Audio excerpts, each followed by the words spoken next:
আল্লাহর দিদার কেমন হবে, আল্লাহর সাক্ষাৎ কেমন হবে, এ বিষয়ে আল্লাহর সাক্ষাৎ পেতে হলে আমাদের কি কি কাজ করতে হবে, আমাদের করণীয় কি, আর আল্লাহর সাক্ষাৎ পাওয়ার প্রতিবন্ধকতা কি কি কাজ করলে আল্লাহর সাক্ষাৎ পাওয়া যাবে না, এই বিষয়গুলো নিয়ে আমরা আলোচনা করব।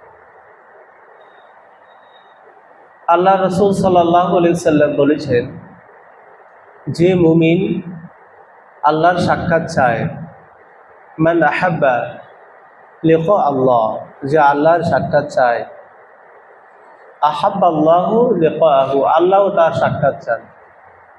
এই জন্য আমাদের মুমিন বান্দার সবচেয়ে বড় চাওয়া পাওয়া হচ্ছে আল্লাহর সাক্ষাৎ। আল্লাহর সাক্ষাৎ পেতে হলে আমরা সব কিছুর মধ্যে আল্লাহর রেজামন্দি, আল্লাহর সন্তুষ্টি খুঁজতে হবে। আল্লাহর নবী সাল্লাল্লাহু আলাইহি সাল্লাম বলেছেন, মান আহাব্বা সুন্নতি, আল্লাহ রাসূল সাল্লাল্লাহু আলাইহি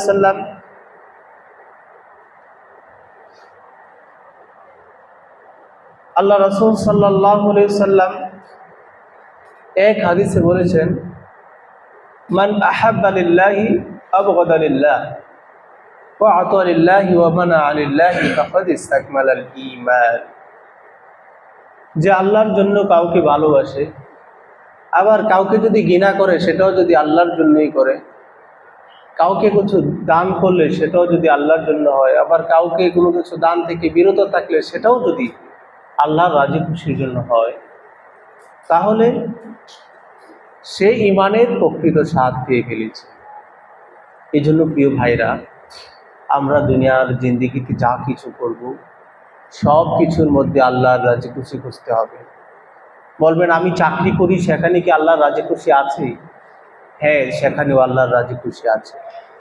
বলবেন, আমি সংসার করব, আমি স্ত্রী সন্তানের সাথে আমরা সময় কাটাবো, এগুলো কি আল্লাহর রাজি খুশি আছে? হ্যাঁ, অবশ্যই আল্লাহর রাজি খুশি আছে। ইসলাম হচ্ছে একটা কমপ্লিট কোড অফ লাইফ। ইসলামের মধ্যে এমন কোনো বিধান নেই, মানুষের জীবনে যা ঘটবে তা ইসলামে বিশদভাবে বর্ণনা করা আছে। কিছু কিছু সমস্যা সরাসরি না পাওয়া গেলে সেখানে আমরা ইজমা, কিয়াস, মুহাক্কিক যে মাযহাব, সেগুলোর আমরা দ্বারস্থ হই।